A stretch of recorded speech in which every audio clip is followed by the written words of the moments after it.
نبی پاک صاحب الالاق سید عالم صلی اللہ علیہ وسلم نے فرمایا کہ ایک شخص رات کو ارادہ کر کے سویا تھا کہ سویرے تہجد پڑھوں گا۔ ایک تو وہ ہے جس کا ارادہ ہی کوئی نہیں، فجر پڑھنے کا بھی ارادہ ہی نہیں، سرے سے پروگرام ہی نہیں۔ اس کو پتہ چل گیا کہ ڈاکٹر نے کہا تھا 7-8 گھنٹے سونا ہے، تو اب وہ ٹائم دیکھ رہا ہے 2 بجے سو رہا ہوں، 10 بجے اٹھ جاؤں گا۔ اس کی بیچ میں نیند ہے، صحت ہے، ڈاکٹر کی تنبیہ ہے، پر فجر تو شامل ہی نہیں۔ حالانکہ اس بات کو اچھی طرح سمجھ لیں، اگر آپ کا فجر پڑھنے کا ارادہ ہے اور 4 بجے کا 3:45 بجے کا آپ نے الارم لگا لیا ہے تو 2 دن آپ کو الارم جگائے گا، تیسرے دن آنکھ خود بخود کھل جائے گی۔ انسان کی نفسیات ہوتی ہے کہ 2 دن وہ کسی چیز پہ اپنی عادت کو سونے جاگنے میں پکا لے تو تیسرے دن وہیں اس کا وہ مزاج بن جاتا ہے۔ تو اگر نیت ہی نہیں، ارادہ ہی نہیں، پروگرام ہی نہیں تو کیسے آنکھ کھلے گی؟ بلکہ پھر تو یہ ہوتا ہے کئی دفعہ آنکھ کھل بھی جاتی ہے، بندے اٹھ بھی جاتے ہیں پر اٹھتے ہی نہیں، نماز کا وضو ہی نہیں کرتے، آگے بڑھتے ہی نہیں، ہمت ہی نہیں کرتے۔ لیکن حضور کیا فرما رہے ہیں؟ کریم محبوب علیہ السلام فرمانے لگے جس کا تہجد پڑھنے کا ارادہ تھا لیکن نیند غالب آ گئی، اٹھ نہیں سکا۔ حضور فرماتے ہیں نیند تو اب اس نے پوری کر ہی لی ہے نا، پر ارادہ تھا تہجد پڑھنے کا۔ تو محبوب فرماتے ہیں نیند رب کی طرف سے صدقہ ہو گئی اور تہجد کا بھی اللہ نے ثواب عطا فرما دیا۔ سحری میں اٹھنا تو ہے نا جی، دہی لینے بھی جانا پڑتا ہے، دودھ لینے بھی کئی دفعہ جانا پڑتا ہے، تو اٹھنا تو ہے۔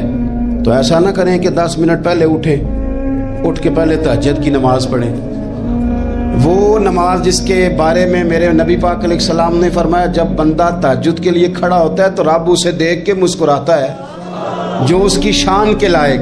باقی نمازوں پہ ثواب ہو رہا ہے، تہجد کے وقت اللہ مسکرا رہا ہے۔ اور حضور فرماتے ہیں اگر جوان آدمی تہجد کے لیے اٹھے تو رب فرشتوں کے سامنے فخر فرماتا ہے۔ تو تہجد کی نماز ہر روز موقع ہونا ہے، اٹھنا ہی اٹھنا ہے، شہری کے لیے تو اٹھنا ہی ہے، تو وہی وقت تہجد کا ہے، خوب تہجد کی نماز پڑھنی۔ ایک چیز آپ نے نا پورا رمضان استعمال نہیں کرنی، وہ غصہ ہے۔ سارے روزے نا، یعنی بالکل عین افطاری کے وقت بھی کوئی بندہ غلط بات برداشت، کون سی بات کرنی ہوتی ہے؟ صحیح کہ غلط؟ صحیح کو تو برداشت کرنے کی ضرورت ہی نہیں ہوتی، برداشت کرنی غلط بات ہوتی ہے، اس کو سہنا ہے، اسے کہنا یار روزے ہیں، رب کی رحمت برس رہی ہے، جا میں نے تجھے اللہ کی رضا کے لیے معاف کیا۔ اور ذہن میں حدیث رکھنی ہے کہ حضور نے فرمایا تو رب کے بندوں کو معاف کر، اللہ تجھے معاف فرمائے گا۔ رمضان شریف میں اور سعادت کے ساتھ اور پیار کے ساتھ، اور غیبت نہیں کرنی کسی کی بھی، کسی ادارے کی نہیں، کسی بندے کی نہیں، غیبت نہیں کرنی۔ آپ کو حدیث میں ملے گا کہ نبی پاک علیہ السلام نے کچھ بیویوں سے کہا تھا کہ تم نے تو روزہ توڑ دیا ہے اور تم نے حلال کے ساتھ رکھا تھا، حرام کے ساتھ توڑ دیا۔ یا رسول اللہ کس طرح؟ فرمایا غیبت نہیں کی تم نے، مردہ بھائی کا گوشت نہیں کھایا، یہ بہت بڑا جرم ہے، اس سے بچنا ہے۔ موبائل کم استعمال کرنا ہے، اور مہربانی کریں کم خبریں دیکھیں، جو خبریں عورتیں پڑھتی ہیں ان خبروں سے بھی پرہیز کریں۔ کوئی ہم نے بڑا سال 11 مہینے سیاسی تبصرے کر لیے، کیا انقلاب آیا پھر ملک میں؟ تو رمضان کا مہینہ سیاسی تبصرے رہنے دیں، زیادہ وقت مسجد میں گزاریں، زیادہ وقت اللہ کے گھر میں گزاریں، زیادہ ٹائم آپ تلاوت قرآن پاک میں، استغفار میں، درود شریف میں گزاریں۔ حضرت ابو الحسن رحمۃ اللہ تعالی علیہ حضرت معاذ ابن جبل رضی اللہ تعالیٰ عنہ کے پاس بیٹھا کرتے تھے۔ فرماتے ہیں ان سے جو پیار بڑھا تو پھر میرا مصلی سے بھی بڑھ گیا۔ تابعی ہیں، فرماتے ہیں صحابی رسول سے محبت ہوئی تو ذکر سے بھی ہو گئی، پھر درود شریف سے بھی ہو گئی، محبت ان سے بڑھی تو پھر اللہ نے مسجد کا پیار بھی بڑھا دیا۔ آپ فرماتے ہیں کہ میری ہر وقت طبیعت چاہتی تھی کہ بس اللہ اللہ کروں، بس اللہ اللہ کروں، بس نہ میں ذرا تھوڑی جان چھڑاؤں لوگوں سے، کو 10 منٹ ملے تو میں کچھ 4 نفل پڑھ لوں، میں تھوڑا سا نہ بچوں لوگوں سے، اور مجھے تسبیح ملے تو میں نہ کچھ 400-500 دفعہ استغفار پڑھوں، سبحان اللہ، الحمدللہ، اللہ اکبر، لا حول ولا قوت الا باللہ، میں نہ تسبیحات پڑھوں۔ فرماتے ہیں کہ بچے تھے گھر میں 6-7، غربت تھی، کام ملتا کوئی نہیں تھا، اور میں کام چور نہیں تھا، کام ڈھونڈتا تھا، پر اللہ کی قدرت کے کام نہیں ملتا تھا۔ فرماتے ہیں کہ میں نے ایک دن اپنی اہلیہ سے کہا کہ آج میں پھر جاتا ہوں کام ڈھونڈنے، تو میری بیوی بڑی فرما بردار تھی، پر اس دن نہ غربت کے ہاتھوں تنگ آ کے کہنے لگی آج نانا کوئی تو چیز لے کے آیا، تو مجھ سے بچوں کی بھوک نہیں دیکھی جاتی ہے. سب روگاں دا روگ محمد جس دا نام غریبی. کنڈ بلا کے لنگ جاندے نہیں دوست یار قریبی. آج نہ کچھ لے کے آیا تو میں بچے لے کے میکے چلی جاؤں گی. شیخ فرماتے ہیں کہ میں بڑا پریشان گھر سے نکلا, پر میں نے صبح سے لے کے زور تک کام ڈھونڈا, کام ملا کوئی نہیں. تو میرے دل میں خیال آیا چلو کام نہیں ملتا تو اللہ اللہ تو کرے نا, چلو بندوں کی مزدوری نہیں ملتی تو رب کریم کی عبادت ہی کرتے ہیں. فرماتے ہیں کہ میں نے نا فرات کے پانی سے وضو کیا نہر کے. شدید دھوپ تھی, ساتھ ریت تھی اور ریت تپ رہی تھی. میں نے اپنا رومال وہیں مصلی کے طور پر بچھا لیا اور فرماتے ہیں کہ زور سے لے کر عصر تک نماز پڑھی. دھوپ بھی پورے زور پہ, پر میرے سجدے کا ذوق بھی پورے زور پہ. فرماتے ہیں سورج بھی چمک رہا ہے اور رب کی عبادت کا ذوق بھی پورے زور پہ. میں سجدہ کروں تو پھر میرا اٹھانے کو جی نہ چاہے. میرے استاد لکھا کرتے تھے, یہ ان کا شعر ہے, وہ کہا کرتے تھے مجھے سوز دے, مجھے ساز دے اور مجھے نیم شب کا نیاز دے. دم سجدہ خود کو میں توڑ دوں, مجھے ایسا ذوق نماز دے. اور میں تیری بہار کا پھول ہوں, میں کھلا بھی ہوں تو تیرے لیے.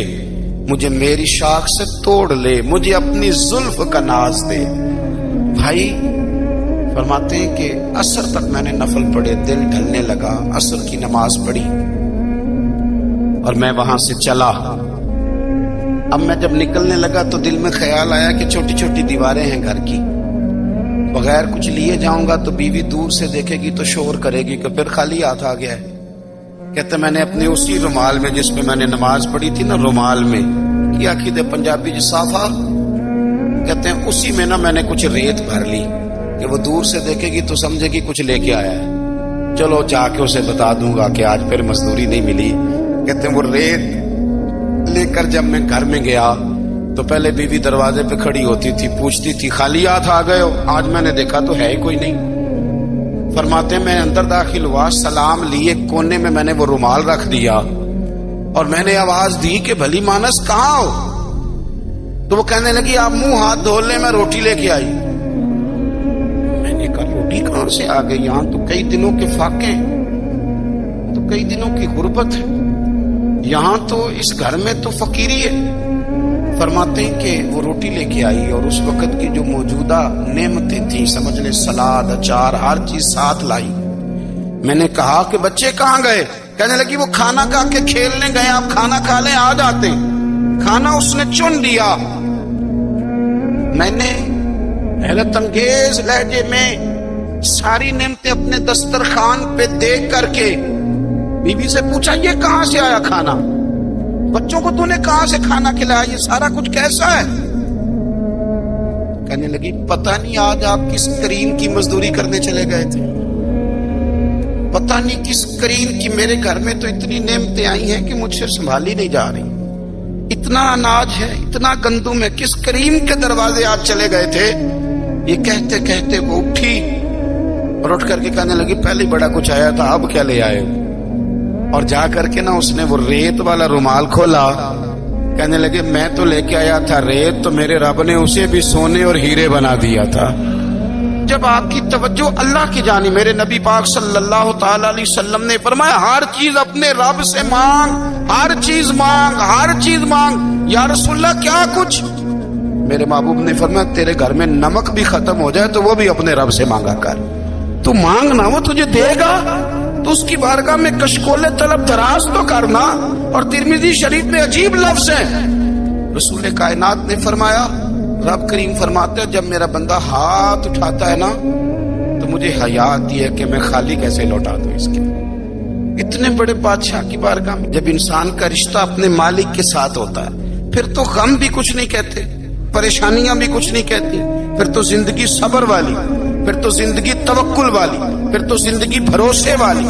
پھر انسان اپنے آپ کو رسوا نہیں کرتا, دنیا داروں سے امیدیں اس کی ختم ہو جاتی, امیدیں اللہ رسول سے لگا لیتا, مضبوط ہو جاتا ہے, مضبوط طاقتور ہو جاتا ہے, خوددار ہو جاتا ہے, باوقار باعزت ہو جاتا ہے. حضرت بہلول دانا رحمت اللہ علیہ بیٹھے تھے تو ہارون رشید حج کر کے آ رہا تھا,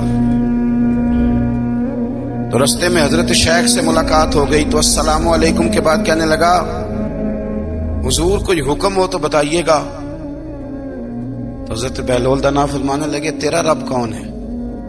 اس نے کہا اللہ. تو فرمایا میرا کون ہے؟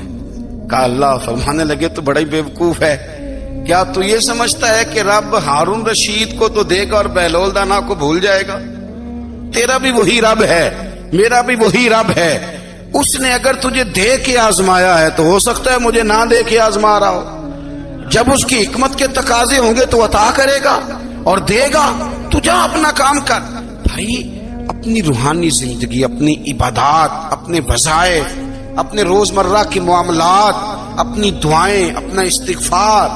دیکھو کوئی مشکل کام تو نہیں 2 رکوع ہیں سورہ واقعہ کے اگر رات کو پڑھ لی جائے تو. میں کس طرح یہ بات بیان کروں کہ تعویذ بانٹنا آسان ہے اور وظیفہ بتانا مشکل ہے. سارا دن تعویذ بانٹیں تو لوگ لینے کو تیار ہیں، اور اگر آپ وظیفہ بتائیں تو کہتے ہیں تو مشکل کام ہے. او خدا کے بندے، اگر آپ کا تعلق قرآن پاک کے ساتھ مضبوط ہو، قرآن پاک کے ساتھ اگر آپ کا رشتہ ہو، لوگ سفارشیں ڈھونڈتے ہیں نا دنیا میں کوئی تعلق مل جائے تو میرا کام ہو جائے. دنیا میں اتنا مشکل معاملہ ہے، آخرت میں مجھے بتائیے گا کتنا مشکل معاملہ ہوگا.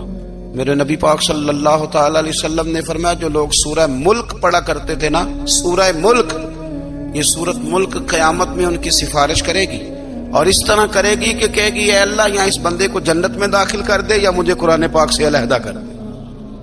تو رب فرمائے گا جا اس کا دامن تھام کے اسے جنت تک پہنچایا. آپ بات کو سمجھیں، جب آپ کے تعلقات اپنے معاملات کے ساتھ مضبوط ہوں گے. یہ نبی کریم نے وعدہ کیا ہے کہ تو سورت واقعہ پڑھ تیرے گھر میں فاقہ نہیں آئے. حضرت عبداللہ ابن مسعود رضی اللہ تعالیٰ عنہ بیمار تھے تو حضرت عثمان غنی رضی اللہ تعالیٰ عنہ تیمارداری کے لیے تشریف لے گئے اور جا کر کے کہا کہ آپ بڑے بیمار ہیں، آپ کی بیٹیاں زیادہ ہیں، میں چاہتا ہوں کہ خزانے میں سے کچھ مدد کروں. تو سیدنا عبداللہ ابن مسعود رضی اللہ تعالیٰ عنہ اٹھ کے بیٹھ گئے اور کہنے لگے امیر المومنین اللہ آپ کو میری طرف سے، میری بیٹیوں کی طرف سے بہتر صلہ دے. میری بیٹیوں کو کسی خزانے کی ضرورت نہیں، میں نے انہیں خزانہ دے دیا ہے. کہا جناب آپ نے کون سا خزانہ دیا ہے، میں آپ کے مالی معاملات کو جانتا ہوں. تو فرمانے لگے امیر المومنین میرے نبی کریم نے فرمایا ہے جو سورت واقعہ پڑھے اسے کبھی فاقہ نہیں آتا.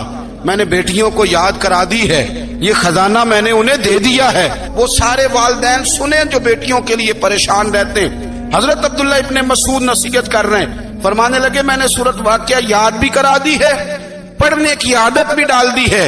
حضور نے فرمایا ہے جو سورت واقعہ پڑھے اسے فاقہ نہیں آتا.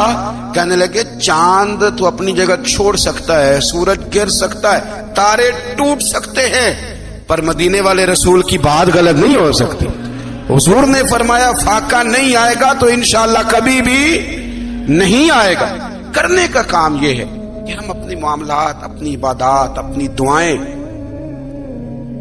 کبھی 10 منٹ عادت ہو جائے نا دعا مانگنے کی علیحدہ سے رات کو. حضور نے فرمایا جو فرض نماز کے بعد دعا مانگے اللہ اس کی قبول کر لیتا ہے. نبی پاک صلی اللہ تعالی علیہ وسلم نے فرمایا اللہ مسافر کی دعا قبول فرماتا ہے. حضور نے فرمایا اللہ مظلوم کی دعا قبول فرماتا ہے. حضور نے فرمایا بیمار سے دعا کراؤ اللہ اس کی دعا قبول فرماتا ہے. میرے نبی پاک نے فرمایا ماں باپ جب بھی اولاد کے لیے ہاتھ اٹھائیں، ویسے تے بلے شاہ تو آسمانی اڈ دیا ہی پھڑ دیں، جڑا گھر بیٹھا انہوں پڑھیا ہی نہیں. حضور فرمانے لگے ماں باپ جب بھی اولاد کے لیے دعا فرمائیں اللہ ان کی دعا کو قبول کرتا ہے. آپ اپنا تعلق بنائیں دعا کے ساتھ، عبادت کے ساتھ، مصلی کے ساتھ رشتہ بنائیں، استغفار پڑھیں. صلاح الدین ایوبی صلیبی جنگوں میں تھے، رات کو مسجد اقصی میں نماز پڑھی تو پریشان تھے. ایک بزرگ سے ملاقات ہوئی تو وہ کہنے لگے کہ آپ بڑے پریشان ہیں. کہنے لگے حضور پریشان اس لیے ہوں کہ پہلے ہی مسلمان کمزور ہے، اب میں نے سنا ہے دشمن کا ایک بحری بیڑا وہ جنگی سامان سے بھرا ہوا آ رہا ہے، تو اب ان کے پاس اور تلواریں اور نیزے آ جائیں گے، مسلمانوں کے پاس پہلے ہی وسائل کی کمی ہے، پریشان ہو کس طرح کر کے مقابلہ کریں گے. یہ بات کہتے ہی صلاح الدین ایوبی نے بزرگوں سے کہا حضور آپ بھی دعا کرنا. دعا کی بڑی طاقت ہے. میرے نبی پاک نے فرمایا دعا مومن کا ہتھیار ہے. دعا مومن کا. حضور نے فرمایا تقدیر کو سوائے دعا کے کوئی چیز نہیں بدل سکتی. دعا مومن کا ہتھیار ہے. یہ کافر کے پاس کوئی نہیں. یہ ہتھیار ہے مومن کا. اللہ کرے آپ کو سمجھ آئے. پھر سنیں, کئی بار کہہ چکا ہوں, یہ ہتھیار ہے. کافر کے مقابلے میں جو تیرے پاس سب سے بڑا ہتھیار ہے وہ دعا ہے. دعائیں کرانی چھوڑ دی, کرنی چھوڑ دی, لینی چھوڑ دی. حضرت سیدنا انس بن مالک رضی اللہ تعالیٰ عنہ فرمایا کرتے تھے, میں نے وہ رنگ دیکھا ہے جب حضور دعا مانگتے تھے اور حضور کی مقدس آنکھوں میں آنسو بھی ساتھ ہی بہا کرتے تھے. میں نے وہ انداز دیکھا ہے. تو صلاح الدین ایوبی بزرگ سے کہنے لگے آپ بھی دعا کیجیے, اور خود رونے لگے اور سر سجدے میں رکھ کے رونے لگے, اور عشاء سے لے کر فجر تک روئے, خوب روئے. صبح وہ بزرگ آئے تو صلاح الدین ایوبی کا خوبصورت اور ہنستا ہوا چہرہ دیکھا. کہنے لگے آپ بڑے خوش ہیں, رات تو میں نے بڑے روتے ہوئے دیکھا تھا. تو کہنے لگے حضور وہ جو بحری بیڑا آ رہا تھا نا وہ پانی میں ڈوب گیا ہے, اب وہ نہیں آ رہا, ابھی خبر آئی ہے تو میں بڑا خوش ہوں. بزرگ کہنے لگے اٹھ سینے سے لگ, اور سونے کے بعد وہ بحری بیڑا پانی میں نہیں ڈوبا, وہ تیرے آنسوؤں میں ڈوب گیا ہے. وہ جو تو رات رویا ہے نا رب کریم کی بارگاہ میں, تو وہ ڈوب گیا ہے. بھائی اپنا مصلی کا, عبادت کا, وظائف کا, اللہ کا سلسلہ اس کو مضبوط کرے. اپنی دعاؤں کے تعلق کو مضبوط کرے. دعائیں بڑے انقلاب برپا کر دیتی ہیں. ہم تھوڑے تھوڑے نا جب سے خشک ہوئے ہیں نا, خشک, اور میری تو جماعت ہی صوفیاء کی جماعت تھی. ہم تو داتا علی اجمیری کی جماعت سے, ہم تو خواجہ اجمیری کی جماعت سے, ہم تو شیخ احمد فاروق سرہندی کی جماعت سے, ہم تو صوفیاء کی جماعت. ہماری جماعت نے بھی وہ تعلق جو ہمارے بزرگوں نے بنایا تھا. بزرگ اللہ کے قریب کیسے جاتا ہے؟ تو ہمارے یہاں نا بہت سارے لوگ کہتے ہیں جی نظر ہو گئی تو کام ہو گیا. بھائی جو بخاری مسلم میں طریقہ ہے نا اللہ کا قرب پانے کا, وہ تو نفل ہے.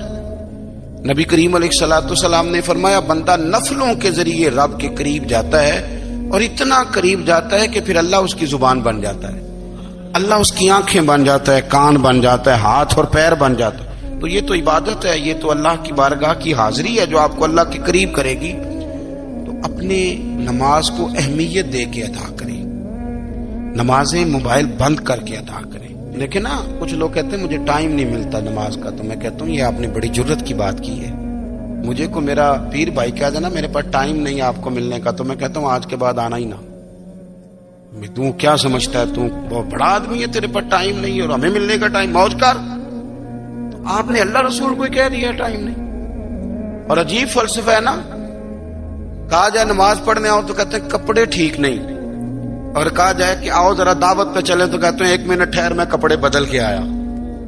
نماز کے لیے کہا تو کہتا ٹھیک نہیں, دعوت کے لیے کہا تو کہتا میں ذرا تیاری کر لوں, یوں جانا مناسب نہیں. یہ معاملہ ٹھیک نہیں. رب تو فرماتا ہے کہ جب تو مسجد میں آ تو زینت اختیار کر کے آ, خوب ذوق سے دعا مانگے, خوب شوق سے نماز پڑھیں, خوب استغفار کا مزاج بنائیں.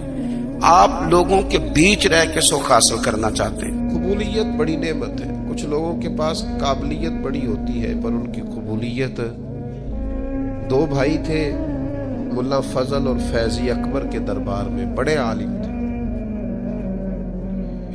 قرآن مجید کی تفسیر لکھی ہے اور ایسے لفظ کوئی استعمال نہیں کیے جن پر کوئی نقطہ آئے, بے نقطہ تفسیر. بڑے بھائی کا حافظہ اتنا مضبوط تھا کہ وہ کسی چیز کو 1 دفعہ سنتا تھا تو یاد کر لیتا تھا. چھوٹے بھائی کا حافظہ اس طرح کا تھا کہ وہ 2 دفعہ سنتا تھا تو یاد کر لیتا. ایک شخص اپنا قصیدہ شاعری بادشاہ کے لیے لکھ کے لایا, تو اس نے جب دربار میں سنایا تو بڑا کہنے لگا بادشاہ یہ تو شعر ہی میرے. اس نے کہا آپ کے کیسے ہیں؟ کہا میں سناؤں. تو آپ نے ابھی اشعار سنے ہیں, 1 دفعہ سن کے یاد نہیں ہوتے. کوئی بندہ دعویٰ نہیں کر سکتا کہ مجھے یاد ہو گئے, لیکن وہ بڑے بھائی کو چونکہ اس کا حافظہ اتنا زیادہ تھا, اس نے 1 دفعہ سنے اور اس نے سنا دیے. تو اب بادشاہ کو یقین ہو گیا یار حد ہو گئی, یہ تو نہیں نہ ہو سکتا کہ اس نے سنا دیے. تو چھوٹے والا کہنے لگا بادشاہ سلامت یہ واقعی میرے بھائی کے شعر ہیں, یہ تو مجھے بھی آتے ہیں, کیونکہ وہ 2 دفعہ سن کے یاد کر لیتا تھا نا. بڑے ایک دفعہ شاعر سے سنا، ایک دفعہ بڑے بھائی سے سنا، اب 2 دفعہ سننے پہ یاد ہو گیا. جب اس نے بھی سنا دیے تو بیچارے شاعر کو سزا مل گئی اور ان دونوں کو انعام مل گیا. بلا کا حافظہ، بلا کے قابل، کمال ڈگریاں، کمال باتیں، کمال علم و فن، لیکن ان کی قبولیت نہیں تھی. بادشاہ کے ناجائز کاموں میں بھی اس کو سپورٹ کرتے، فتوے دیتے، اور بادشاہ کو گمراہ کرنے میں انہوں نے بڑا کردار ادا کیا. اسی دور میں ایک مرد کلندر کو اللہ نے قبولیت عطا فرمائی، جن کو شیخ احمد فاروقی مجدد الفسانی کہا جاتا ہے.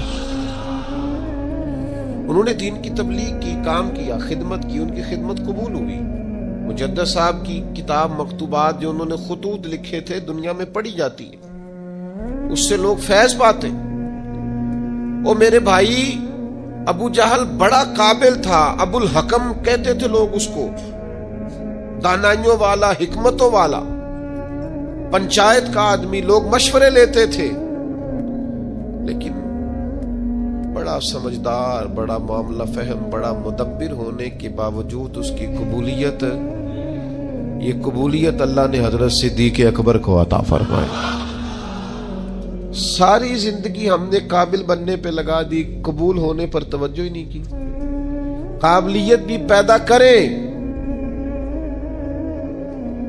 لیکن قیمتی جوڑا ہو اور محنت سے، شوق سے خریدا ہو، رنگ بھی پسند ہو، کپڑا بھی بڑا بہترین ہو، درزی کو دیا بھی جائے، لیکن اگر وہ درزی بھی کئی راتوں کا بیدار ہے، آنکھیں اس کی باہر آ گئی ہیں، اس نے سی کر کے دیا ہے، لیکن اگر تو اس کی تعریف ہو جائے تو پھر تو وہ خوش ہو جاتا ہے کہ بھئی کہتے ہیں کیا بات ہے جناب کی مہربانی، آپ نے کمال کر دی، تو مطمئن ہو گیا. لیکن اگر کسی نے کہہ دیا کہ یار تو نے تو حد کر دی ہے، یہ تو ناپ ہی پورا نہیں، ماپ ہی سارا غلط ہو گیا، تو مجھے بتائیے وہ ساری محنت فائدہ مند ہوئی کہ رائے گاں گئی؟ جو قبول ہو جاتے ہیں نا، اصل بات ان کی ہے، قبولیت اصل چیز ہے. قرآن مجید پڑھا ہے، تلاوت کی ہے، عبادت کی ہے، دعا کرو نا، وہ قبول بھی تو کرے نا، اور وہ کریم ہے. اگر تو قبول کرنے پہ آئے تو نبی پاک علیہ السلام نے فرمایا تم باتیں کرتے کرتے ایک ایسا جملہ کہتے ہو کہ مالک کو اتنا دریائے رحمت کو جوش آتا ہے کہ ایک جملے کی وجہ سے تمہارے لیے جنت کا فیصلہ کر دیتا ہے. جب تک اللہ کے حضور قبولیت کی انسان کے لیے نعمت میسر نہیں آتی، وہ اپنے تئیں جتنا مرضی عابد، زاہد، پارسا، نیک، سخی، صوفی، درویش، عالم، مفتی، پیر بن کے بیٹھا رہے، جب تک قبولیت نہیں، جب تک اس کے حضور. اللہ کے نبی کہتے ہیں، اللہ کا گھر بنا کے کہتے ہیں ربنا تقبل منا، یا اللہ مہربانی کاری سے قبول. بھائیو قبولیت بڑی ضروری ہے. عید والا دن تھا، حضرت فاروق اعظم رضی اللہ تعالیٰ عنہ نے نبی پاک علیہ السلام کے مصلی پہ کھڑے ہو کے لوگوں کو عید کی نماز پڑھائی، اور پھر اللہ کے محبوب کی امت کے مابین خوشیوں بھری، محبتوں بھری انہوں نے ملاقاتیں بھی کی. لیکن گھر گئے تو اچانک آنکھوں میں آنسو آ گئے، اور وہ آئے تو وہ تیز ہو گئے آنسو. تو گھر والی کہنے لگی آپ کا ہر جگہ یہی حال ہے، آج عید کا دن ہے مسرت کا اور آج بھی آپ رونے لگے. آپ فرمانے لگے تو ٹھیک کہتی ہے، مجھے بھی اندازہ ہے کہ آج خوشی کا دن ہے، عید الفطر ہے، روزے گئے ہیں تو رونا نہیں چاہیے، خوشی کرنی چاہیے. تو کہا پھر آپ کیوں رو رہے ہیں؟ تو فرمانے لگے بس کیا کروں، دل نرم ہے، ایک بات یاد آ گئی، اس نے رلا ڈالا ہے. حضور کیا یاد آیا؟ فرمانے لگے میرے دل میں خیال آیا ہے عید تو اس کی ہے نا جو قبول ہو گیا ہے، جس کے روزے قبول ہو گئے، جس کی نمازیں قبول ہو گئی، جس کی تراویح قبول ہو گئی، جس کا اعتکاف قبول ہو گیا، جس کی بیت اللہ کی حاضری قبول ہو گئی، جس کی روضہ رسول کی حاضری قبول ہو گئی، جو قبول ہو گئی. عید تو اس کی ہے، لیکن جس نے سارا کچھ کیا ہے پر قبول نہیں ہوا، اس کو پھر میری طرح رونا ہی چاہیے, اس کے لیے رونا ہی تو ہے.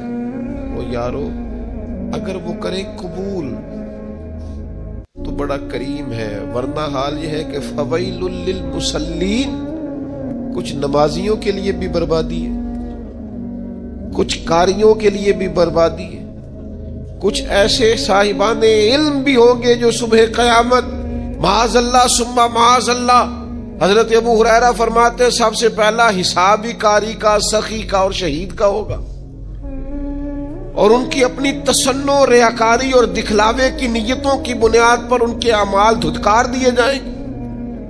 دعا کرو اس کے حضور قبولیت ہو جائے. اگر تو وہ کر لے قبول, ہو جائے مہربانی, تو حضرت صدیق اکبر جا کے حضرت بلال حبشی کو خریدنے کے لیے کھڑے ہیں. کہتے ہیں میرا گورے رنگ والا غلام رکھ لے, یہ کالا کشی غلام مجھے دے دے. تو وہ حضرت بلال جس کے غلام تھے وہ کہنے لگا اگر میں 7 پیسے بھی مانگوں, تو کہا جتنے تو کہے, پیسے بھی دوں گا, پڑھا لکھا خوبصورت غلام بھی دوں گا, پر یہ حبشی نسل سیدنا بلال مجھے دے دے. تو وہ شخص کہنے لگا ابو بکر سیاڑے تاجر ہو, زندگی تجارت میں گزری ہے, کیسا سودا کر رہے. حضرت صدیق رو پڑے, کہنے لگے تمہیں اس حبشی کی شان کا نہیں نہ پتا, یہ قبول ہو گیا ہے.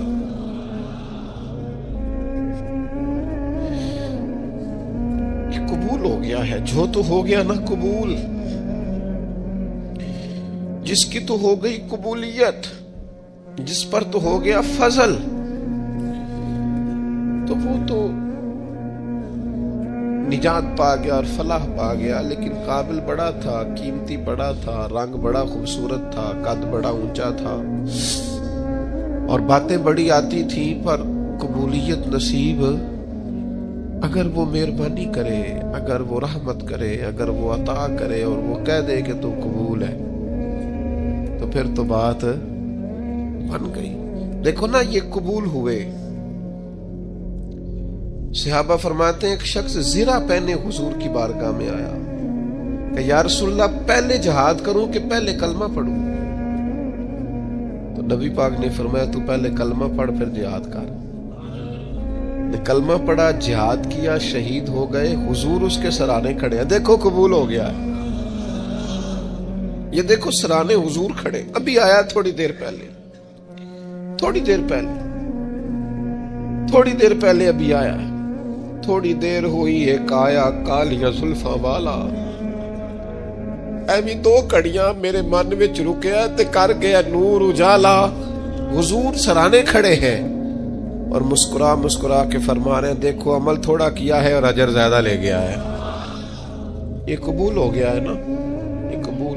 سلمان فارسی قبول ہو گئے.